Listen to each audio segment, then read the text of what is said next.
President Mnangagwa has smartly rigged the electoral process in his favor, Zimbabweans told. Opposition politicians and political analysts have described next month's elections as a delayed match for the Zanu PF presidential candidate Emmerson Mnangagwa, alleging that he has already manipulated the electoral process to clinch victory. The issue came out on Thursday evening during a dialogue session by the Information Development Trust (IDT) and SAPE's Trust on the Zimbabwe Electoral Commission (ZEC), the voters' role and electoral accountability. One of the panelists, MDCT Vice President Obert Guta, said although Mnangagwa appeared to be preaching peace in order to support his Zimbabwe is open for business mantra, he knew he had smartly manipulated the elections to his advantage. "We are dealing with a sly government which is not going to beat us up because they are saying Zimbabwe is open for business, but we are also mindful that the July 30th elections are a delayed match and everything is pointing to something that has smartly been manipulated," Guta said. "I think we must still participate in the elections because a journey of 1,000 miles begins with one step, and for our MDCT to boycott is not an option because if you boycott you must have a viable option."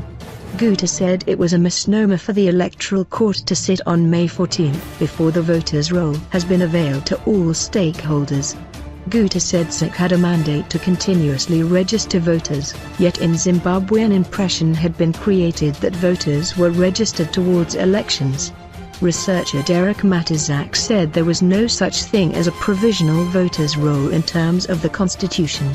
ZEC said they had provided a provisional voters' roll, but there is no such a thing in our supreme laws. The Constitution refers to the voters' roll. So, there was no voters' roll and it makes all the proceedings of the provisional voters' roll invalid, he said. Harare West MP and candidate Jessie Majome, MDCT, said the issues of the provisional voters' roll were all a fraud, adding that when she got her electronic copy, she noted several shocking mistakes including non-existent addresses in her constituency.